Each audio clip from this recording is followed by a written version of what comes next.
से कोई गहरी चोट लगी है।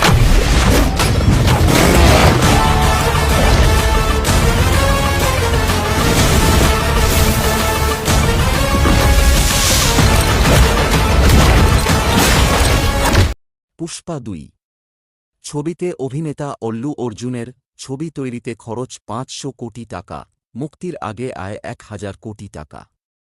পুষ্পা ২ এর ঝুলি ভরল কীভাবে? প্রথম ছবির সাফল্যের পর থেকেই সিক্যুয়েল নিয়ে চর্চা শুরু হয়। বলা হচ্ছে অল্লু অর্জুন অভিনীত দক্ষিণী ছবি পুষ্পার কথা। আগামী ডিসেম্বর মাসে দেশ জুড়ে ছবিটি মুক্তি পাচ্ছে। কিন্তু তার আগেই ছবি থেকে নির্মাতারা ১,০০০ কোটি টাকা আয় করেছেন বলে খবর। ছবি মুক্তির আগেই ছবির বিভিন্ন স্বত্ব বিক্রি করে বিনিয়োগ করা টাকা ঘরে তুলতে সক্ষম হয়েছেন নির্মাতারা। ফলে এই ছবি যে মুক্তির আগেই ব্লকবাস্টার তা বলাই যায়। সূত্রের খবর, ৫০০ কোটি টাকা বাজেটে তৈরি হয়েছে পুষ্পা ২। কিন্তু এখনও পর্যন্ত এই ছবি প্রযোজনা সংস্থার ঘরে তা দ্বিগুণ টাকা ফিরিয়ে দিয়েছে। পরিসংখ্যান জানলে চমকে যেতে হয়।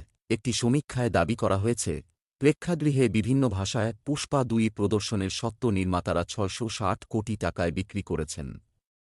এর মধ্যে তেলুগু ভাষার স্বত্ব বিক্রি করা হয়েছে ২২০ কোটি টাকায়। ছবির হিন্দি সংস্করণের স্বত্ব বিক্রি করা হয়েছে ২০০ কোটি টাকায়। অন্যদিকে তামিল ভাষার জন্য নির্মাতারা নিয়েছেন ৫০ কোটি টাকা। আন্তর্জাতিক পরিবেশনার স্বত্ব বিক্রি করা হয়েছে ১৪০ কোটি টাকায়। এখানেই শেষ নয়।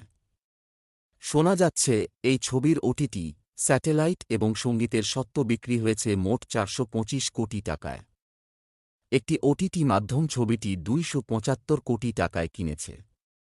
ছবির সঙ্গীত এবং স্যাটেলাইট স্বত্ব বিক্রি করা হয়েছে যথাক্রমে ৬৫ কোটি টাকায় এবং ৮৫ কোটি টাকায়। ইদানিং ছবি মুক্তির আগে তার স্বত্ব বিক্রি হয়ে যাওয়া নতুন ঘটনা নয়।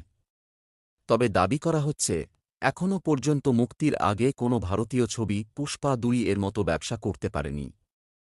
মুক্তির পর ছবিটি যে দেশের বক্স অফিসে নতুন নজির গড়তে পারে, সেই দাবিও করছেন সিনেমা ব্যবসা বিশেষজ্ঞদের একাংশ।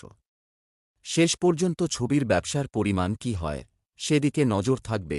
অতিমারি পরবর্তী সময়ে মুক্তিপ্রাপ্ত ছবিগুলির মধ্যে সবচেয়ে সফল ছিল পুষ্পা। ২০২১-এ ছবিটি মুক্তি পায়। বক্স অফিসেও দারুণ ব্যবসা করে ছবিটি।